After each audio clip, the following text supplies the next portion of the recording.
welcome to Behind the Bower, where we bring you inspiring conversations, a fresh look at arts in our community, and spotlights on incredible artists, performers, collaborative partners, and organizations that make our creative world thrive. Through this podcast, we aim to celebrate the universal expression of human experience through arts, culture, and community. I'm your guest host today, Lauren Hood, Program Coordinator for Bower Center for the Arts, and I am thrilled to introduce today's special guest. He's a man with a mission to make you laugh, a comedian whose quick wit and engaging presence light up the stage.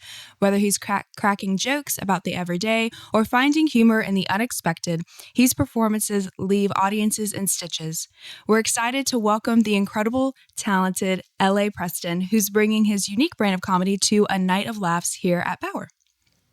Get ready for some insight, plenty of laughs, and a behind-the-scene look into the life of a comedian who's mastered the art of making people laugh. Hi, L.A. Hello. Hey, I'm so happy to have you on today. Same here. I'm very excited to be here. Yeah. So I'm just going to dive in with some questions. And first, we're going to let the audience get to know you a little better. So if you want to just give us a quick biography, like who is L.A. Preston and how did you get into comedy? I'm L.A. Preston. I started doing comedy back in 1993. I was it was my wife's birthday. Wow. Her birthday was July 15th. And I had tickets to go see Bernie Mac and D.L. Hughley on July 16th. So we went down there, and that's when I fell in love with the comedy, because I always love comedy because funniness. But I really wanted to be a comedian that time. And the reason being is that I'm a very diverse person. And when I sat there and I saw people laughing, it didn't matter what race they were, what gender they were rich or poor. It didn't matter. We were all sitting there laughing. And that's how I believe that how America should be. I'm one of those type things that we all should be laughing and having fun and being together. And I was like, comedy seemed like that was the way to go. So the next day I went and wrote my first joke and went down to the Roanoke Comedy Club in Roanoke, and rest is history. I just loved doing the comedy, and I did it for about 8 years. And then after that, I got married and wanted to have a family. And being a comedian on the road is very hard to be a husband and a father. So I had to stop the comedy and became a father and a husband. But after my kids are grown now, and back in October 2021, after the pandemic and stuff, I said, I'm going back into comedy because this is what I love to do. And I started back. Matter of fact, it'll be 3 years this month. Oh, wow. And I haven't stopped since October 2021. That's awesome. That's awesome. Who would you say is your biggest comical inspiration?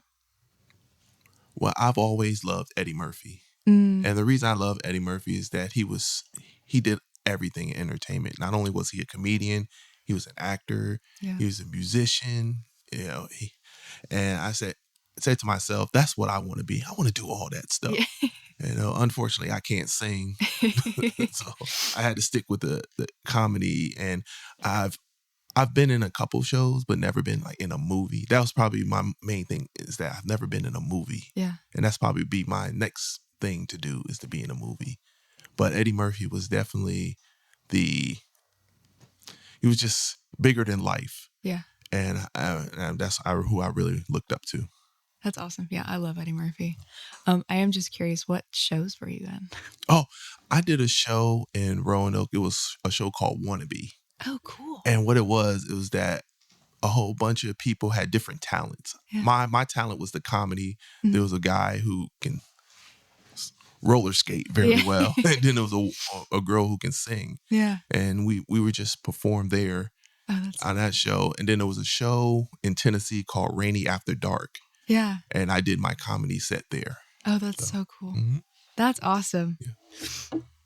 So what is your favorite part of being a comedian, and what keeps you coming back to the stage? Well, just making people laugh is the best thing. It's a great feeling. And for you to go on stage and all eyes are on you, so you have to bring it. So if I can sit there and just make people laugh, it's just strangers, people that they don't know me, they don't know what kind of humor I have. And for me to sit there and make people laugh like that, because comedy is subjective. People have different kind of humor that they like. And for me to have everyone laughing, like I said, every dynamic laugh at what you do, Mm-hmm. you know you're doing something right. Because I feel like everyone thinks they're funny. Yeah. Everyone, I've never met a person that says, I'm not funny. I don't make people laugh. Yeah. So to actually sit there and say things to make people that don't even know you laugh, Yeah. it's a great feeling. Yeah. It really is. That's awesome. Yeah, definitely agree. So if you weren't in comedy, what career do you think you'd be in today? Well, probably right now, not only do I do comedy, I do have, because comedy doesn't pay the bills, so I have to have a full-time job. Yeah. Right now, I'm a pretty much a banker, because I love awesome. accounting. I love doing numbers and stuff like that. Yeah. So that's what I'm doing right now. So I guess Is that's it? what I'll be doing. No, I love that. I think that's awesome. Yeah, for sure. What would be your advice to someone who's trying to break into the comedy scene? Right now, I would tell them, figure out all the open mics that you can get to and do them. Yeah. Right. Because with comedy, open mics are very important, because no one can just go on stage and just be funny. We have to practice and practice. I call it getting reps in. And that's what you got to do. You got to get your reps in. It's just like when you're working out. You can't just work out one day and be like, you're looking like The Rock. You got to keep at it and keep at it. And the same thing here with comedy. You got to keep at it and keep at it and keep at it. Yeah. And then, boom, you can be, the comedian that you want to be. And so if you keep at it, keep working it at it, just go to open mics. That's my important thing. And always write. Write. And don't think just you got this one joke that's it. Because there's plenty of times, like I've written jokes, and I mean there's jokes that I've written in the beginning, and I'm still writing those same jokes because right now I can say, oh, okay, this is funnier now. Saying I'll say this instead of that, because there's some things like in the 90s you could say that you can't say now. Yeah. So you have to take that and like, okay, I can't say that anymore. I can't say this word anymore. So let me change it and do. So you also got to get with the times. You can't. There's no more of that getting on stage and doing this, what I call shock comedy. Just saying things just because you'll offend a lot of people. You really would. And people always sit here and say, well, it's comedy. We should be able to say or do whatever you want. No, you shouldn't. Comedy is a job. And just like any job, there are just some things you just can't say or you just can't do. I mean, you can do it, but prepare to face the consequences of doing that. And some comedians, they understand that. So they're like, okay, I can't say this. I'll say it this way. And there's just some comedians that won't get with the times. And what they're doing is that they're just falling back. And then some people wonder why they can't get booked for shows. And the reason why you can't get booked is because look what you're saying. Right. And if you're not willing to change, then you're just going to be left behind. And the people who are willing to change are just going to move forward. Yeah, absolutely. Yeah. So comedy often touches on personal and relatable moments. And how do you balance humor and vulnerability in your routines? Oh, that's a good one, because I don't really talk about my personal life when I'm doing comedy. I guess when it comes to comedy, a lot of comedians, they don't act like on stage like they act in person. It's, to me, comedy is a routine. It's like being an actor or something like that.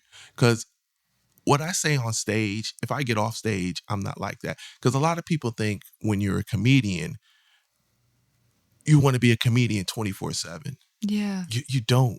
You don't want to do an hour of comedy and then afterwards you got to sit there and be that funny man all the time. Sometimes you just want to just relax, might have a drink and not be bothered, Yeah. And I guess with me, with my personal life, I guess you could say I'm kind of like an introvert. I'll, like, you wouldn't know when I'm on stage that I'm that. But when I'm off stage, I like being by myself. I like sitting in the corner, relax. Yeah. Like, okay, I did my job. Now it's just like when you do a job at your regular 9 to 5 or whatever. Yeah. After that, you don't want to go home and keep doing the same thing. Yeah. You know, you want to sit home and relax, watch some TV, and watch some comedy. You know, and that's how I am. And like I said, I'm a very personal person, so I don't really talk about my family. But there are a couple. I'm getting more into having people come into my world outside of comedy. So I'm doing a few more jokes about my family, and like I talk about how my wife and I how we went to Vegas, and how my wife now gets upset with me whenever she's dreaming and I do something wrong in her dream. Yeah. All of a sudden, I'm on punishment in real life. Yeah. You know? Yeah. So I'm getting into doing that, and and there's been some situations in my life like I didn't notice, because there's some things that you do that only you do, so you expect everyone else to do it too. Like, for instance, pumping gas. I turn my engine off before I pump gas. I'm finding out now there are people that leave their car running while they're pumping gas, and they're crazy. They're absolutely nuts. I have never been to a gas station where it says keep your engine running. Never. Yeah. And I see now people are doing that, and I don't know. It's just crazy. So now I'm more being observant about how people do things. Yeah. And I'm like, yeah. Turn your engines off, please. That's all I'm saying. Please. No, my parents are gonna kill me, but I am an engine on person. Oh no. That's crazy, right? Yeah, That's crazy. I don't even know like when it started, or like if I just like I did it once and like the car didn't explode. So I was like, well, I guess that's it. That's that. You're on Mythbusters, I guess. It's not true, people. Yeah. But no, I will start to turn the engine off. I promise Mom and Dad I don't keep the engine on. Okay. No, but that is one of my favorite parts of comedy. My husband's a big comedy guy. So when we started dating, I mean, like it was every time we went on dates, our dates consisted of him showing me different comedians. Okay. And like the only stand-up comedy that I knew before I met my husband was Gabriel Iglesias. Okay. Fluffy. Love Fluffy. Big Fluffy girl. But he showed me a lot of different ones. If I start to name them, I'll say all their names wrong. But yeah, Tom Segura. We're big Tom Segura people. Okay. All right. And Nate Bargatze. But so he kind of introduced me to all of those comedians. And the thing that I love most about him is that shared experience. Because you talked about on one end, like your wife getting mad at you during dreams, you know, in real life, like that is a shared experience between women, can confirm. But like that's you talked about earlier, the unity of it all, and like the unity of like even down to the nichest points. I feel like it is just such a shared human experience that we can all different things that we can all laugh about. Exactly. And then also your hot takes on, you know, not leaving the car on. And then there's some people who do and some people that don't. So yeah, I think that's always really, really cool. Yeah. All right. Did you see Tom Segura when he came here, Roanoke? No, but I got him tickets to Bert Kreischer. Okay. We did see Bert Kreischer at the Berglund Center. Hilarious. He is? Okay. Yes. So funny. I don't know if you've ever seen him, but I just know he takes his shirt off, and that's he does. That's all I know about him. He takes his shirt off. Like, that gets the laugh. So actually, before the show even started, you know, they'll go around and do little videos of the crowd, like to get you really like riled up, like 10 minutes before he gets on the stage. Okay. And like they would put the camera on different people, and they would all take their shirts off because everyone knows. And I mean, it's just these dudes just like ripping their shirts off, and they're just waving it around. And of course, the first thing he does when he gets on is he takes his shirts off. He's hilarious. I love him. All right.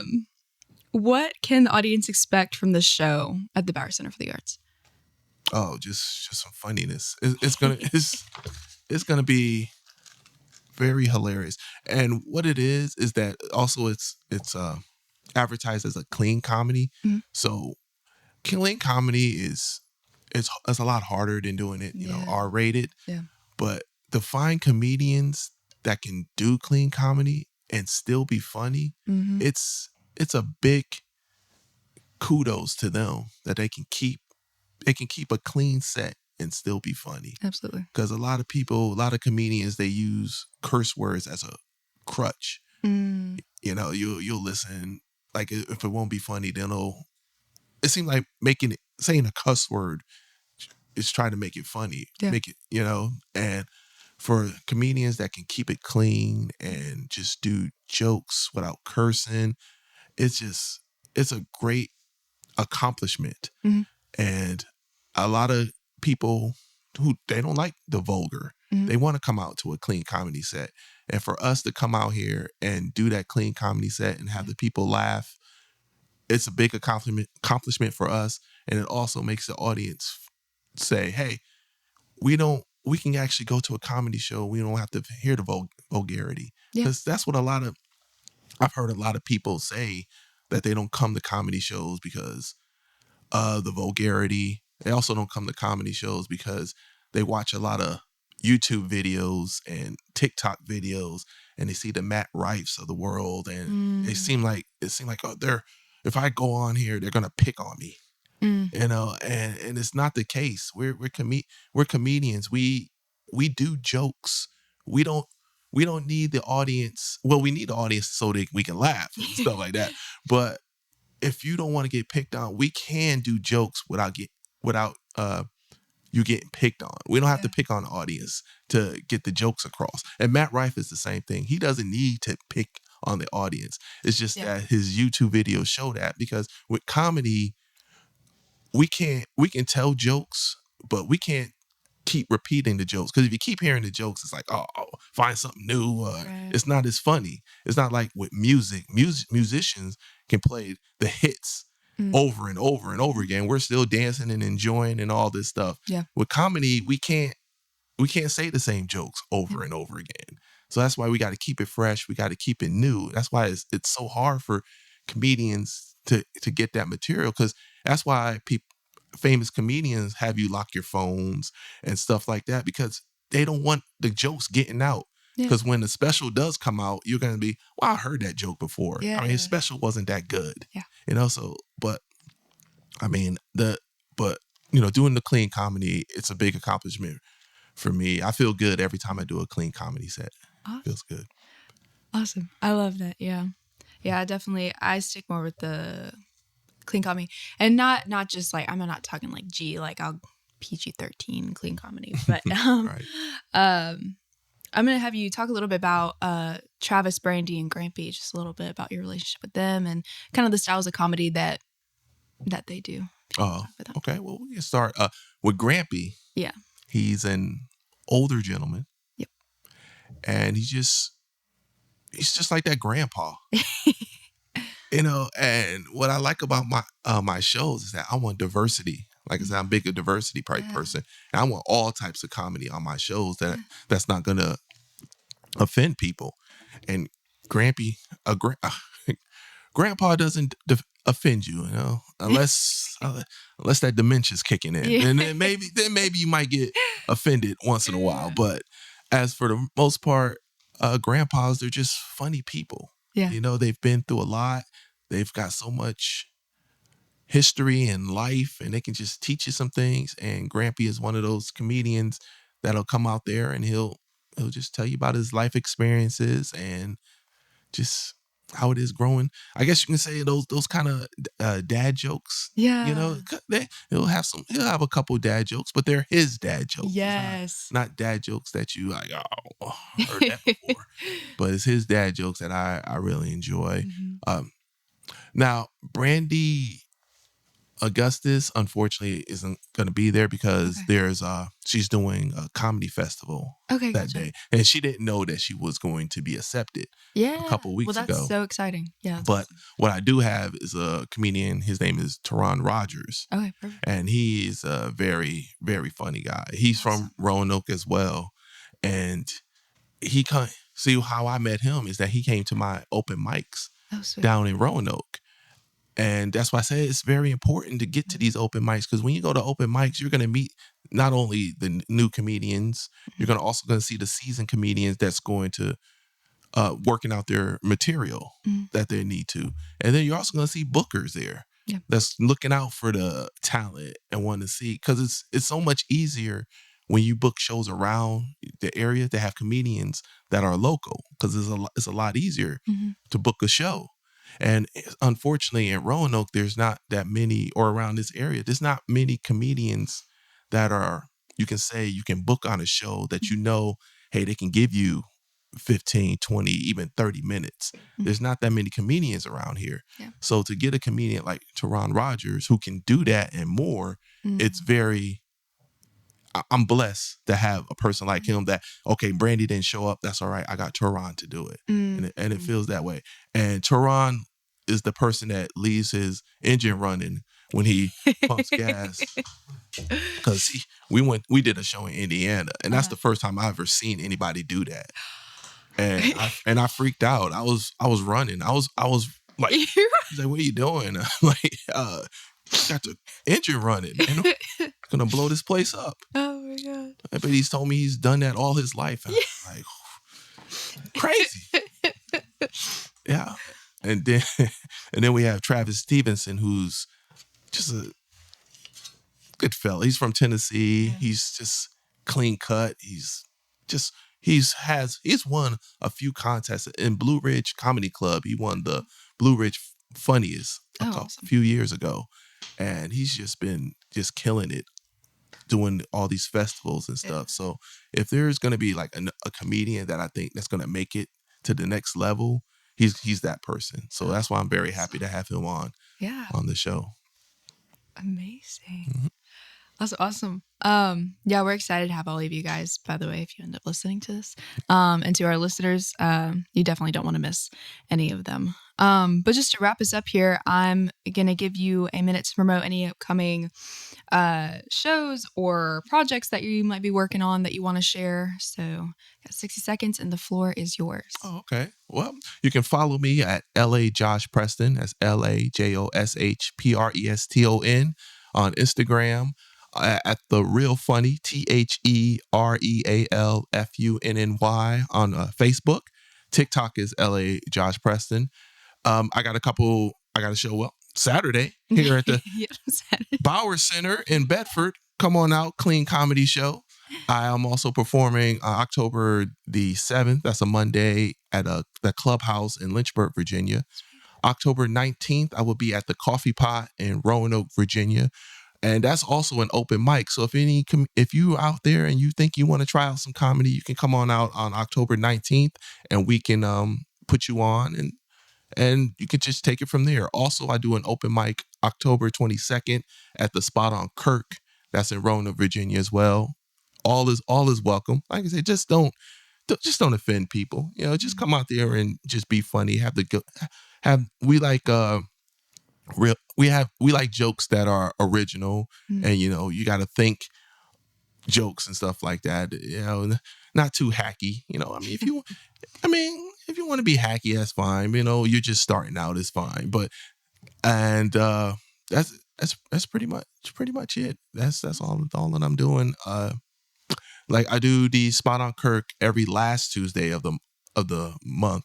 Awesome. But this time, I guess because of Halloween, we pulled it back to the 22nd. So hopefully y'all can come out, and I'm always LA at LA Preston, LAPRESTON.com. If you want to email me about being a comedian or upcoming shows, you can do that. And my website is LA Preston, LAPRESTON.com. If you want to just look at all my show dates, and also there's a demo of me performing. So if you want to get a little taste of which I have in store this Saturday, you can watch that. Now I think it may be a few cuss words on there, but I'll clean it up for Saturday. Yeah. Awesome. Thank you so much for chatting with me today, LA. You're welcome.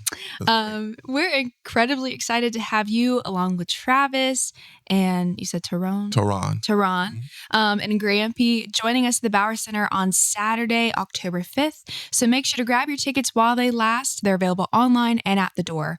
Just visit bowercenter.org to secure your spot for what promises to be an unforgettable night. Yes. The show runs from 6 p.m. to 8 p.m. with doors opening at 5:30 p.m. So come early to soak up that excitement and get ready for a fantastic evening filled with laughter and great company. Bring your friends and let's make it a night of laughs to remember.